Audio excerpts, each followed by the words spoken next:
welcome to another episode of the Talking Wheels podcast. It's the Speedway podcast, comes to you every Saturday morning. And I'm Michael Wright, Righto74 on Twitter, your host. I'm a co-host who you're getting to know a bit now, and joining me regularly, our private investigator, is Lynn Murray. Lynn's up in my left-hand corner, and morning to you, Lynn. Morning. Hi, Lynn, and not morning to our guest, because I think it's evening for our guest today. So we have somebody on here. I'm someone who started going to Speedway at Kings Lynn and Peterborough, and so this man for me is someone who certainly in the early days of going to racing saw a lot of, and a real star certainly around Old Walton and other tracks. And we have today with us Mick Poole. So big welcome to you, Mick. Yeah, thanks, Michael. Thanks for the opportunity to do this sort of stuff. Yeah, it's all new to me, but slowly getting used to it. Oh, good stuff. Have you done many of these? I'm curious. You know, a lot of ex-riders maybe go on to podcasts or, you know, get interviews in the Speedway Star and things like that. Have you had much of this since you finished racing? I've only really done one or two of them, yeah. But yeah, I listen to a lot of podcasts while I'm at work and that sort of stuff. And my son Taylor, he's right into it, so he sort of tells me all the good ones to listen to and the bad ones not to, and all that sort of stuff. Yeah. so how do we find you today then, Mick? I mean, obviously, yeah, I guess you're at home and fairly near the beach there. We were quite jealous to see some of your social media posts about where you live. How's life? It's going good, really. I'm quite lucky where I live. We're kind of fluked to live here. When I first decided not to go back to England in 95, 96, we used to come to Gosford, obviously, and race here. And one of my partner, Michelle's cousin, lived here, and we used to stay with her and liked the place. So once we made the call that we're not going to go back to England, we're going to settle in Australia, this is where we chose. And yeah, we kind of flipped it, really. We're only 2 or 3 streets from the beach. And where I grew up before I went overseas was Western Sydney, away from the beach, but I always wanted to be near the beach when I was older. So yeah, kind of fluked it. So we love it here. I just want to check something with you. There's something in my headphones in the background. Have you got some birds there or something? They're probably outside. Yeah. All right. Yeah, the wild ones outside. Yeah. All right. Okay. No, it's just worth checking. I didn't know whether that was my ears. But so you decided in '95 to go back then. What was the? I mean, we'll go into your career, but you know, what was the thing that made you decide that was enough for now? Then you're coming back home. It's hard to say, really. I got offered a good job. I was doing, you know, little bits and pieces while I was at home for the 4 months between the English season, and the guys that I worked for before I started going overseas offered me a job a little bit higher up in the ranks to come back, and yeah, that, and mainly financial. I sort of just plodding along every year and not really sort of getting forward. I've done it for 10 years, and yeah, a couple of my mates back here had houses, and although I did buy a house in England, yeah, I just thought with the injuries and all that sort of stuff, it wasn't really going forward real quick, and I thought I better start thinking about moving back home. And obviously we had 2 kids then, and they were sort of, I think our eldest girl, Christy, she'd been to 7 different schools at that time, and she was almost ready to go into high school. So I had to sort of start thinking about other people. Yeah, sure, yeah, and kind of taking you back then. So I think you started in at Peterborough 85, I think it was. What do you remember of those early days of coming over and, you know, plying your trade in this country? Because obviously that's where the bulk of your racing was, really, wasn't it? It was, yeah. I think I remember more about the first year than I did any other year. There's a couple of the years that have gone through, like 88, 89, 90, sort of don't really remember much about that. But my first year over there was quite an eye-opener, because like I said, I grew up in Western Sydney, and then I got the opportunity to go to England and race bikes. And you get to England and all the fans come up and start asking for your autograph and all that sort of stuff. And I've never had that before. And yeah, you feel like an absolute rock star. So I just absolutely loved that first year that I was there, going to tracks I've never been before, no practice and that sort of stuff. It was just such an eye opener. It was, yeah, I'll never forget it. It was great. Nothing at all to do with the fact that you were a substitute type person. You could, Yeah, you rode a good bike, but you know, you were a good-looking young man. It's got the eyes. That's how I reckon. The eyes. I had the long blonde hair and all that. The girls used to like that. Well, I think they did anyway. Lynn did. Yeah. Lynn always does this to the guests. I was married by then, unfortunately, but What embarrasses? yeah.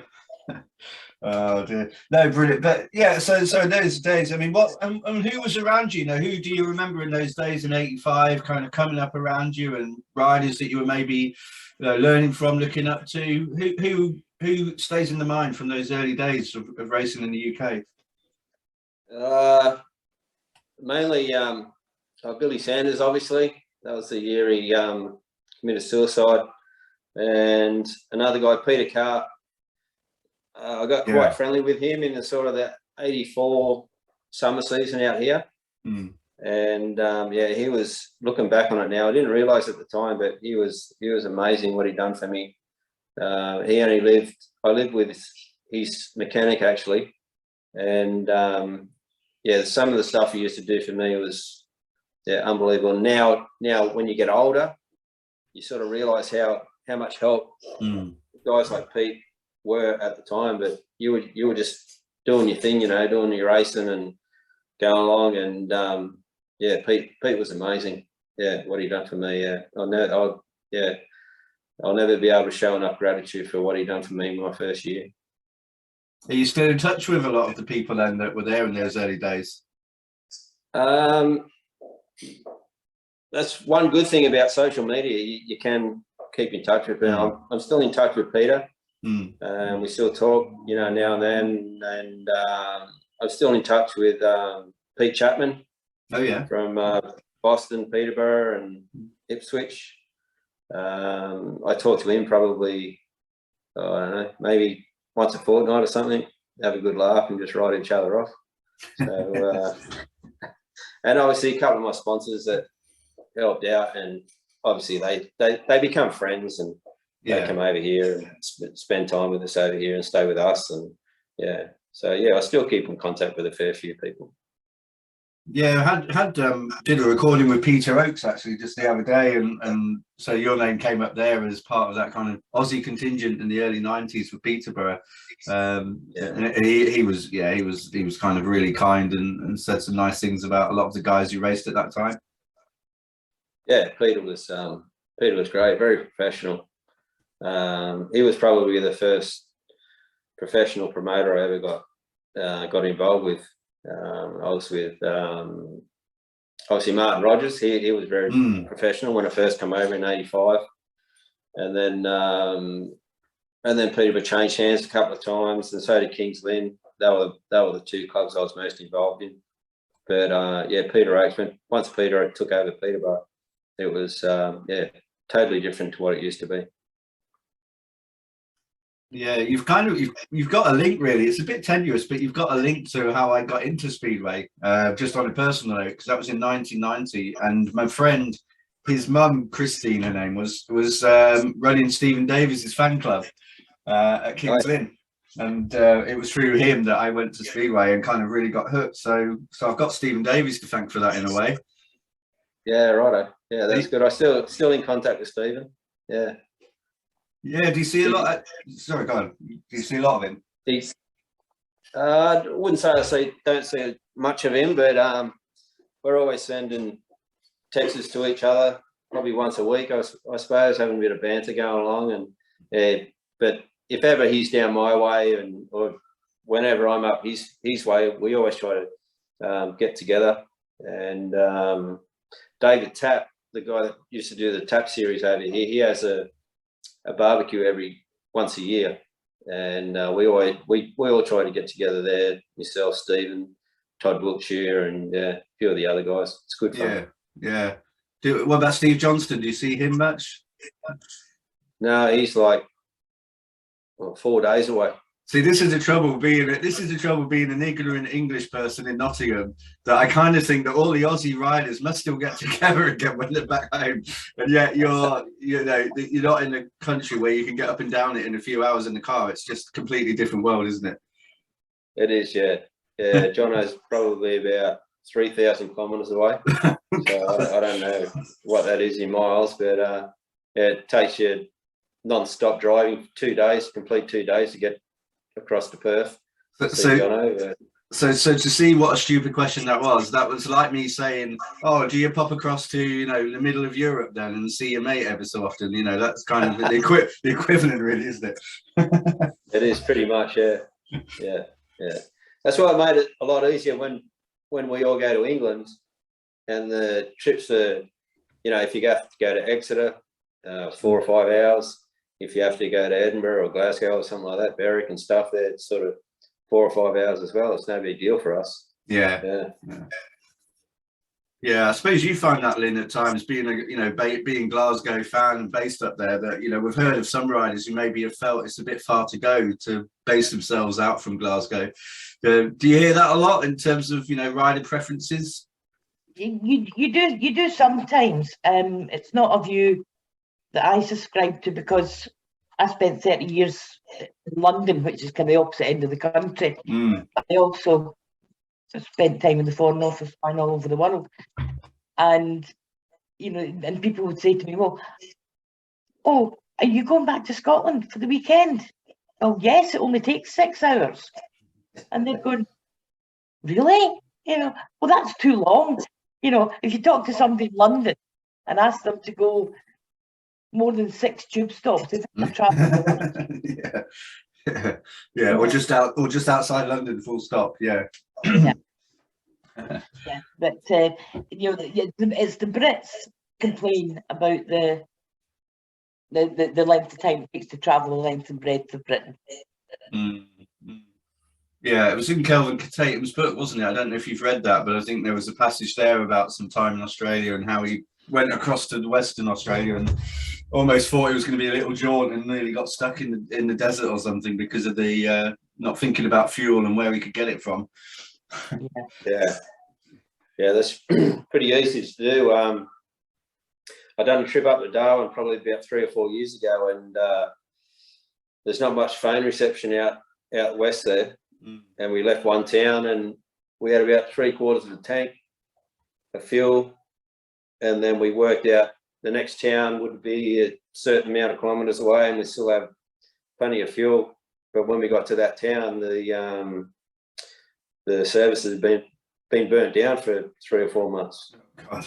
So for us to get to the next town, we would have ran out of fuel, so we had to turn back and drive back another 110 kilometres to get fuel, make sure we got enough, and then keep going again. Makes the trip nice and fun. Yeah, it takes some planning, that one. And I suppose the elephant in the room a bit is about the pandemic and COVID and how that's kind of affected. Obviously, in this country, kind of pretty much wiped out the 2020 season, and it's caused problems for riders coming back to this country as well from elsewhere. I'm just interested as how you've experienced it in Australia. I think it's been handled really differently, and just the whole way the government's handled it, thinking about isolation, travel around the country. Has it impacted you much there, Mick? How have you found it? It hasn't impacted me personally very much. We had an overseas trip booked to go last year to the Czech Republic and to where is the Red Bull Ring. We sort of follow MotoGP a bit, so we're going to go and do those 2 rounds. So that was cancelled. But everyone's just pretty much stayed in their own state when they have to, and there's a lot of businesses that have gone bust because they can't get any staff, because staff's either locked down or because they locked everyone down, but the construction, which construction businesses, which I'm involved in, we were okay. We just kept working, but a lot of people got shut down, and then they moved away and got other jobs. Yeah. So a lot of the hospitality and restaurants and all that sort of stuff, they're closed down. But but it's just stopped us going overseas, which was a shame, and obviously stopped a lot of people coming in. But I spoke to a few riders that come back, and what they had to go through was quite expensive to get back home. And I know a lot of riders stayed in Europe for the winter because it's too expensive to come back to Australia for the 4 months, and the Australian title wasn't on, and there wasn't any major meetings to come back to. So yeah, I guess that affected them a fair bit. Yeah. So do you think it affected? When I was growing up watching Speedway, it was traditional. At the end of the British Speedway season, they all went to Australia, and they don't seem to do that now. No, it's not as professional out here now to what it was. Obviously, when I was riding, I could ride the 8 months in England, and then I could come back to England, to Australia for the 4 months, which everybody did. And there were plenty of meetings going around. There were plenty of, I wouldn't say big money, but it was enough to sort of keep your head above water. And you get a little part-time job, and then next thing 4 months is gone, and you're going back over to England. But yeah, a lot of guys, it's still expensive now with the lockdown and the motels and that you've got to go to, the isolation and all that sort of stuff. I think I spoke to one rider, and it cost him about $10,000, which is about 5,000 quid to get home, just to get home, and then he's got to obviously pay that again to get back again. So that's why a lot of guys are staying in Europe now. It's just too expensive. Yeah, that's an injured or two, isn't it? Yeah. Yeah. Through no fault of their own, but it's just the way it is now. Yeah. The Speedway over here now is pretty much run at just club level now. The Aussie title didn't run, and so that was a big chunk out of the season, and a lot of the tracks aren't running sort of that many meetings anymore because they're worried about people not coming because of COVID and all that sort of stuff. So it has affected us a little bit, yeah. You said about, sorry, go on, Lynn, you go. So you were saying that back in the day when you were doing it, Australia was more professional than it is now. I'm not sure that's the case, but I think now there's a lot more regulation about what you can and can't have on your bike, and to a certain extent it can be pricing up some of the youngsters that might not have family that have ridden or anything like that. They just got into Speedway because they liked it, and they don't have an uncle or a father or a grandfather that was into it that can pass along it. Do you not think it's pricing the youngsters out? It does, yeah. When I said it's not professional, there's no professional promoters out here anymore. So they don't run the big shows with the TV and advertising to get people through the turnstiles. Like going back in the day, there was Trevor Harding, David Tapp, Vic Butler, and there was 3 or 4 other guys. Mark Gilbert in Adelaide, he'd run the big meetings, and he'd get the big names out here and obviously get big crowds. Now, I don't know whether it was our federation that scared them off putting the fees up for permits and all that sort of stuff, but it's kind of scared all those guys away now. There's no professional promoters out here anymore, so it's all done at club level. But yeah, you're right. The bikes nowadays, the young guys can buy a bike which is as good as Nicky Pedersen's bike or any guy's bikes, whereas back when I was doing it, you couldn't do that. You couldn't ride them anyway because they're just too good. And I think that's still the case. A lot of guys can young guys can buy a bike as good as what the world champions are riding, but obviously they're not as skilled as those guys, and yeah, it just makes it hard. And all the different regulations, like you said, every year there's a different part you got to buy for the bike, like a dirt deflector that was years ago, a different silencer and different this and different that. You got to have a cover on this. You got to have, yeah. So it is quite expensive, yeah. Yeah, it's not good enough now just to stick the back of a trailer and go. No, or on a bike rack on the back of your Vauxhall. Yeah. Oh, I remember those. Yeah, you got to have the big van, and yeah, you got to have the mechanics and all that sort of stuff. But yeah, but professionalism that way is better. But I was talking about the promotion over here and the promoters over here, the meetings, the people that run the meetings. Yeah. And I think that's probably a lot to do with why the Europeans don't come out to Australia for our winter, your summer. Yeah, that's right. Yeah, and there's a lot more meetings that they ride in nowadays in Europe. You know, they can ride in 4 leagues, so that they do want a break at the end of it. And I think the last time there was this, you know, the international guys come out that at World Championship level was probably David Tapp's series in the Series 500 thing. Yeah, that was about the last time. That's yeah. I mean, that was quite. Sorry, Mick. Go. It's just not the yeah. Like I said, those promoters are all gone now, and it's at club level now. So the track is run by a club. Everyone has a say what meeting they're going to run, whereas before it was just run by one guy. He would get the sponsors and get the advertising and get the people for the turnstiles to get the money to get the good riders. It was quite innovative at the time, really, wasn't it? I remember when David Tapp started doing the series, and you know, lots of the world's best riders going over to racing it. And well, I don't know how well supported was that. I mean, I'm thinking the media probably got into that. I don't know whether the fan turnout was good for that kind of stuff. Do you remember how that all went?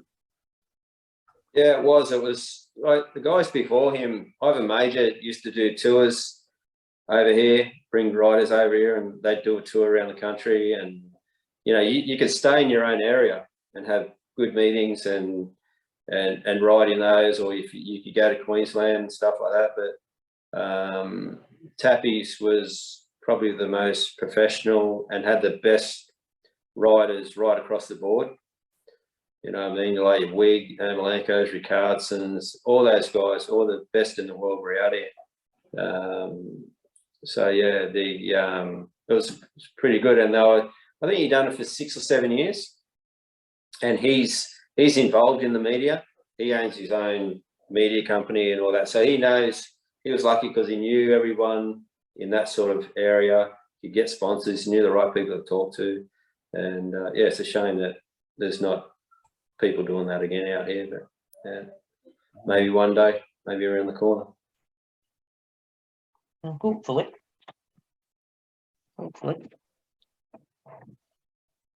I hear that back in the day you're a bit of a prankster, and you don't advise anyone not to fall asleep at a party that you're at. You might not wake up with 2 eyebrows. I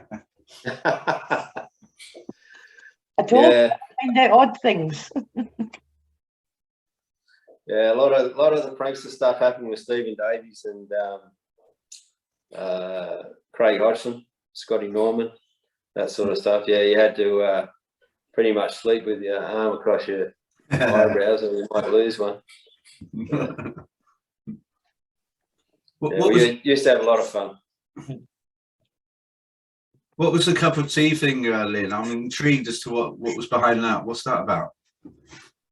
Cup of tea in Glasgow. One year that you come up and you rode at Glasgow and you didn't have a very good night, and you were interviewed after it, and it was just an off-the-cuff comment. You think it was you'd had a bad cup of tea, and Glasgow fans took exception to that. That's about right, isn't it, Mick? That's exactly, yeah, 100%. Yeah, that's exactly what happened. Yeah, I had a bad night, and I can't remember who the journalist was, but yeah, he made a joke of it, Mhm. and I agreed. And then next thing it was in the paper, and yeah, it all blew out of proportion. I had letters sent to Peterborough Speedway, just people wanting to do nasty things to me, and how could you say this? And but I suppose But bad publicity. Any publicity is good publicity. Yeah. yes, because after that, anytime you came to Glasgow, the crowds increased. They all wanted to come and shout at you. It's funny you say that, because and to give him credit, funny you say that, because every time I come, the promoter went, because we used to get paid the away meetings. We go in the office and get paid, and the promoter, I can't remember the guy's name now. He said, "We love you coming here because the crowd." Well, I don't think it doubled or anything like that, but it was a lot better when I was there. And then when I went there when I rode for Oxford, Martin Goodwin, they hated him as well. So Yeah. it was a double barrel for him. But then my last year in '95, I went to Glasgow, and after my last race that I would have had there, I went around for another lap, and all the supporters come to the fence and, waved and stuff. And then I went to the bar after it, and there were so many of them coming up to me saying, we know we give you a fair bit of shit and stuff, and but we love you coming. And there was heaps of supporters up there, and yeah, it was really nice. It was really nice with them. I know it was all a bit of banter and a little bit of fun, but yeah, it's all entertainment, I guess. Well, people paid to see Nicky Peterson these days. Yeah, he's at box office. Yeah, I wish he was still in the Grand Prix. Yeah. Yeah. Well, not just Nicky. I mean, again, talking to Peter Oates, we're talking about Ronnie a little bit. We tend not to think about Ronnie Peterson so much, but I mean, talking about people who can be box office and not people around. I mean, he was one of them as well, wasn't he? He was, yeah. When he first came over, he upset a few. He upset me once as well. What happened there? 94. I was in the 14 tournament. Yeah, at Peterborough. Yeah. It's just leading up to that. That was when I was with Oxford, and I raced at Peterborough against him, and he made the start on me a couple of times, and he made it hard for me to get around him. And I think I finally got around him, and then he came to Oxford in that same week as well, and done the same, turning left, turning right, and just trying to cover his lines. And then then we went to Peterborough for the fours, and he done the same sort of thing. It didn't look so bad on the TV, but when you're riding and people turn left on you, it's like a unwritten rule. Yeah, not to turn left on people. It's really hard to control someone turning left on you. Yeah, and I took exception to it, and it was a bit of a scuffle in the pits, but yeah. But then 6 months later, he actually come to this house, and he stayed with us for a couple of weeks, and we're still great friends now. Yeah, still keep in contact with him and on social media and stuff. So yeah, sort of flash in the pan thing. Good fun. Now, one of the questions that I usually ask people, is, would you ever let your child ride Speedway? And you did. So how was that? Reluctantly, yes, I did.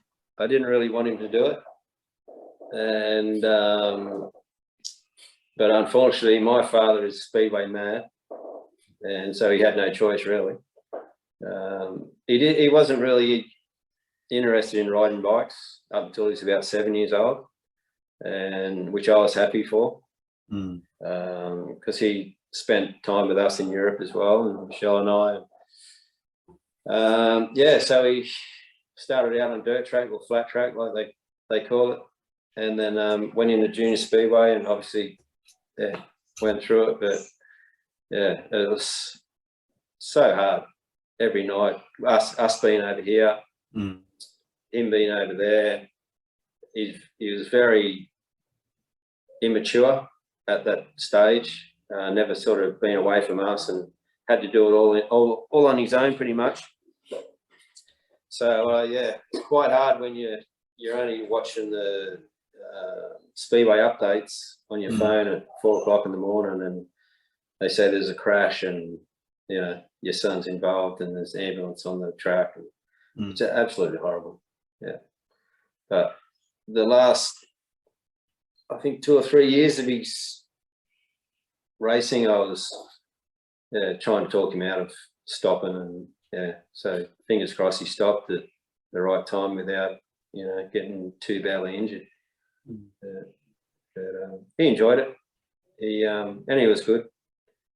I thought he was good. He had a lot more natural skill in his little finger than I ever had. But he went away, went about it in different ways, and like people do, everyone's an individual, everyone's different. So, but yeah, he got a few good years out of it, and yeah. But I was so relieved when once he rang me and said, "No, Dad, that's it. I've had enough." I went, "Thank God."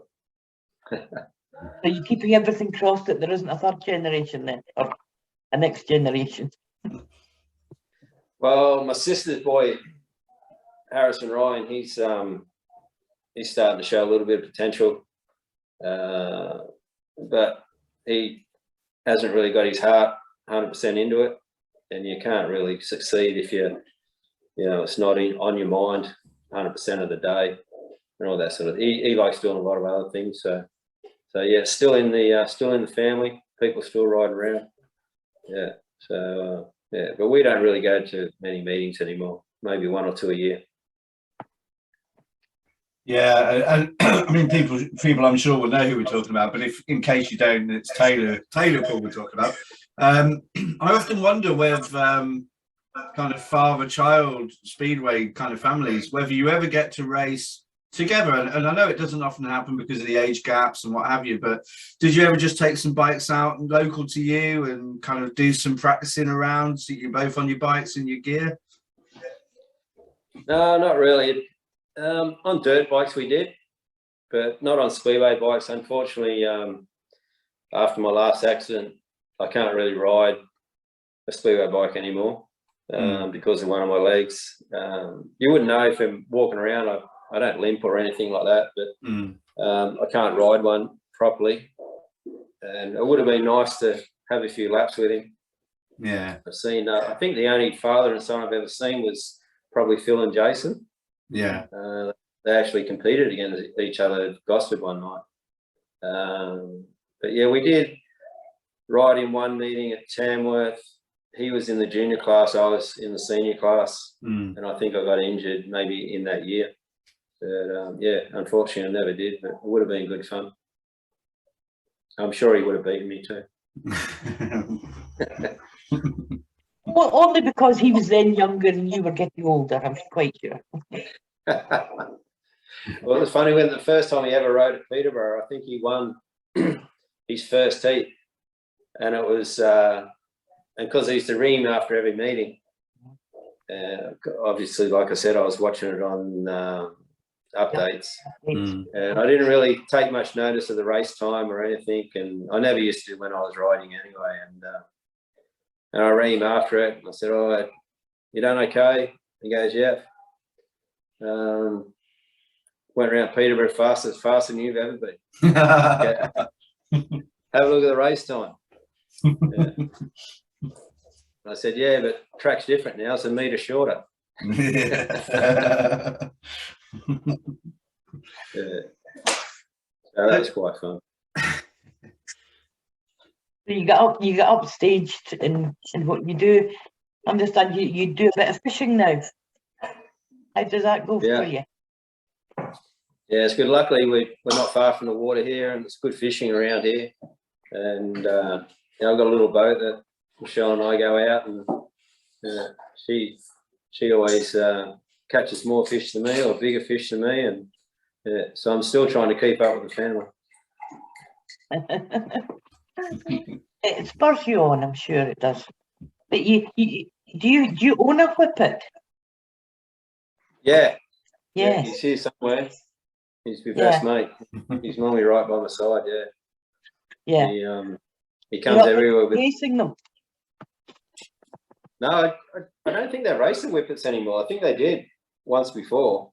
Yeah. Yeah. They do still over here, so you can come over here and race them. Oh, it might be an idea to bring him over then. Get me over Sheffield. there. Sheffield. Yeah, right. Yeah, I didn't know that. Yeah. Sheffield No, he's a is good dog. Yeah. Yeah, he's a great dog. He loves the fishing. As soon as you look over the side of the boat to see if you got a fish, he's bang there. He wants to have a go at it. And yeah, he's good. He's my best mate. That's good. And so when you were racing and then watching the next generation coming up, was there anyone that you thought, oh, if only I'd been like that when I was his age? Yeah, Jason Crump. No, there's been a lot of them. An advantage.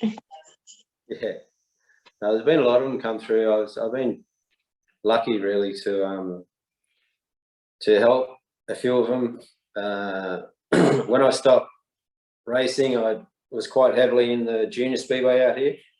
So, and that was in the time of excuse me, Sam Masters, Rowan Tungate, Darcy Ward, all those guys were coming through, and they were all under 16s. And like I said, I was heavily involved in the track, local track, and yeah, it's great to see them still doing what they're doing, and yeah, obviously still really close to them, and love seeing them when they come back home. And yeah, I really keep an eye on what they're doing and always follow their careers. Yeah, it sort of keeps me in the sport. Yeah, even if Sam Masters does ride for the other side. You remember Glasgow, Edinburgh rivalry. Yeah, a little bit of a rivalry there. Yeah, just a smidge. I think it's a Scottish thing. So You said there about Jason Crump. Obviously, you raced with him at Peterborough as well, so you obviously could spot at an early age that he had a lot of talent and could go a long way. Yeah, well, I didn't really see him ride junior speedway much because Phil was at home at the time, and Jason was obviously doing the junior speedway. And then when I rode for Poole in 1990 or whatever year it was, Jason come over. I think Phil rode again that year for Swindon or something. Yeah, Jason come over and had a couple of rides after the meeting at Poole, and I went, wow, everything looked right. You know, the left leg, the right leg, the arms, the body position, the way he could control the bike was amazing when he was like 15 years old. I went, wow, he's going to be something good. And then the year after, that's when he signed for Peterborough. The year that, and he tells me, he told us a lot later that the only reason, or one of the reasons why he did go to Peterborough, because his parents knew that myself and Stephen were going to ride for him that year, and they could trust him hanging around us because we were half sensible, I guess, at that time. Despite what Lynn says. Yeah, despite what. no, by that time, yes. But because you never kind of get into the GPs properly, but you did ride in a GP in Sydney, didn't you? Yeah, I did. I was yeah, that's probably the highlight of my career, really, riding in that one in Sydney. That's my hometown. There were a lot of people that I grew up with at school that went there because it was heavily advertised, and there was 30-odd thousand people there. Wow. Yeah, so that was a big night. Yeah, I still think that was the best night of my career, that one. And there's no way in the world I was going to win it, but just being involved, and I just enjoyed every minute of it. It was great. Not nervous or anything like that. It was just really enjoyed the moment. Yeah. Yeah, I mean, it's a heck of a career, isn't it? You know, I mean, when you kind of look back at your racing, you're obviously a complete hero at Peterborough. I mean, I'm sure if you went to Peterborough now, you'd get, you know, most of the back straight kind of standing up and clapping you and whatever else. You know, when you kind of look at it now and think ahead, I mean, are you looking to stay involved? And, you know, you even said there about professionalism in Australia. I mean, do you see yourself being involved in the future of Speedway in Australia now? Not really. Like I said, there's no professional promoters here anymore. It's all run at club level, and yeah, I don't mind going to the meetings now.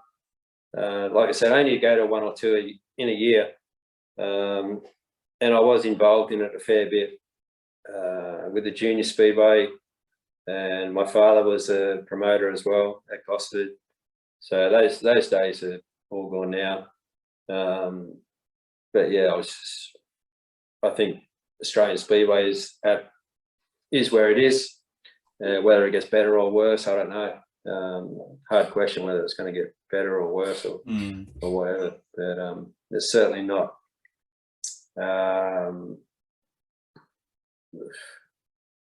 What's the word? I mean, like when we finished the season in England, it was we looked forward to getting home, and we already had like 10 meetings booked in even before we left England. So and I think nowadays the riders may only do 1 or 2 meetings in the 4 months that they're here. You know, we were riding every weekend, so it was pretty much a 12 months job throughout the year for us back in the day. But yeah, hopefully it might get back to there, but I can't see that soon. So would you say that the decline in Speedway is partly down to promotion and the way it's run? You talked earlier about individual riders having fan clubs.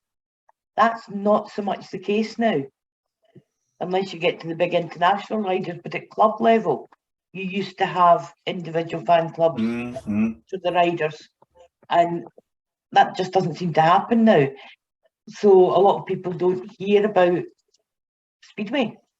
Yeah, exactly. You're exactly right. Yeah, the promotion.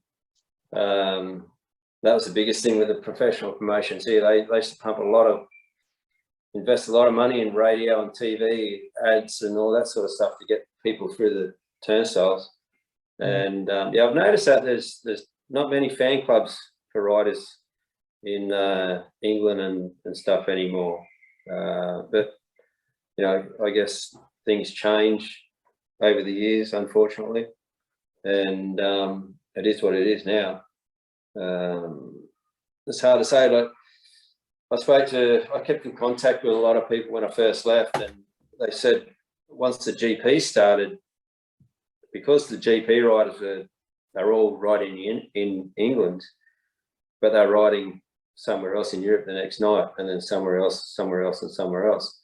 But after the meeting, most of our meetings, most of the riders would go to the bar for maybe have one beer and chat to the supporters, but none of that happened anymore. They're in the vans and gone. Yeah. So the fans weren't interacting with the riders like they used to. Yeah, like they used to like to do. Yeah. It's part of the contract at Glasgow. You've got, and when they had the international with Poland just till the end of last season, it was a Great Britain versus Poland, and all the British boys hit the bar, and only a couple of the Polish riders did. You know, yeah, I don't think they were used to that as being a normal thing anymore. I think that should be in every team. Should be in contracts in every team, so the riders can meet. Yeah, they don't have to sit there and drink bloody 10 pints. They can just give at least an hour to the supporters to come and see them, and it's a unique sort of thing with, you know, any other sport like football. There's no way in the world you get near the riders. Formula One, you don't get near the drivers. MotoGP, you can't get near the riders. So it's a bit of a tradition, I think, for the British Speedway, to be able to mingle with the riders too. It isn't. It's something that has been talked about here, how to bring Speedway back up, and something that I'm actually campaigning for is kind of like fan clubs coming back for individual riders. You know, somebody dealing with all those, oh, can we have an autograph? Can we have a picture? You know, because you're quite right. Sometimes they're racing off to another country. But if there was somebody else dealing with all that admin side of things for them, then it gets them a high profile. Yeah. Well, from what I've seen of the last 2 seasons at Glasgow is whatever they're doing is working. And I can't, it just blows me away how other clubs can't see that. Oh, what are Glasgow doing? It's like they're totally refurbished. I know, obviously, it comes down to money as well.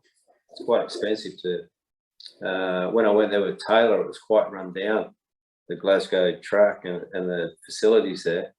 But from the pictures and videos I've seen of whoever the new guys that took over, obviously chucked a lot of money at it. And yes and no. Round about now, the call goes out, and I've already been down there once, and you go every couple of weeks, and the fans and volunteers repaint the stadium, clean it up. Obviously, the track guys just do the track, but it's fans and volunteers that go in for nothing and help spruce it all up again for the next season, so that it's all nice and fresh and clean. No, it looks, from what I've seen, they're doing the right thing anyway. I think I know they do that at Peterborough as well. There's a lot of, they're all volunteers that do the same thing down there. I think, Lynn, before we move on to the kind of quick fire to close, I think Glasgow, you know, the In the Red documentary, which is available on YouTube, that you could use for anybody who doesn't know about Speedway, just to introduce them to it, because it's just an amazing, doesn't matter where you go to watch your racing, just I would really recommend watch YouTube, In the Red Glasgow documentary. It's a really interesting watch, whether you like Speedway or not, I think. But Mick, we've got a couple of minutes left, and what I wanted to do is just go through our quick fire round, and we call it 5 ride maximum. So you've got 5 questions, you get 3 points for each. Hopefully you'll get the full card, go through the card. So number one is the first one is, do you remember your first ever meeting that you went to? Yeah, it was at Newcastle Motor Drone. To watch or ride? Whichever. First ever Speedway that I rode was at Newcastle Motor Drone over here, and the first one I would have watched would have been at Sydney Showground. Right. Yeah. Good. Very quickly then. So number 2 is, and it's up to you how you gauge this, but your favourite track or venue? Obviously Peterborough. I'll be in trouble if I don't say that. I just loved it around there. Yeah, it just suited me down on the ground. Yeah, definitely. Yeah, number 1 around there for a long time. Well, look, this looks easy so far. That's 6 straight out of the gate, 6 points out of 6. So number 3, your favourite rider. Whatever reason you want them to be that. Who would you think of as your favourite rider? Dennis Agalis. Oh, okay. Well, he's the only rider that I've ever asked for an autograph. And he gave it gladly, did he? He did at the World Pairs at Liverpool. Yeah. I don't know how old it was, but obviously I was quite friendly with Billy Sanders. He was my hero, but Dennis Agalis was my favourite rider. Oh, good one. And the most entertaining rider, which isn't always your favourite, but who would you think, you know, their box office, I'd watch them any time, most entertaining rider? Nicky. Yeah, Nicky Poston. We've mentioned him earlier. So, well, you're making this look very easy. That's 12 points from 4 rides. You've got 1 more left. So your last one. What's the best meeting you can remember watching? Is there any that stand out? And it might be that you were involved or you've just watched it. That's a hard one. I've watched a lot of good meetings. All those England versus American test matches we used to watch at King's Lynn, and but best meeting I probably watched the Grand Prix. I think, yeah, I reckon the Grand Prix in Cardiff when Bomber won. Yeah, amazing. Yeah. Well, look, Mick, I mean, you've gone through the card. You've got it's not your first 5-ride maximum, so you know what this feels like. You'll get the bumps when you get back to the pits gate, no doubt, and maybe go around for another lap just to lap it all up. So, just want to thank you really for spending time with us, and I think as fans, it's such a treat. as Lynn says, that interaction is why we do stuff like this, and it's just a real treat to get to know you a bit more and have a chance to ask you these questions. So thank you very much from me. No worries. Thanks, Michael. Yeah, it's been a pleasure. Thank you. Thank you.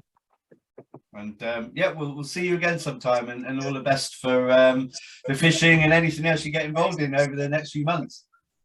Okay, no worries, Michael. Thank you. And you too, Lynn. Thank you. Okay, no problem. See you when you're up at Glasgow sometime. Can't wait.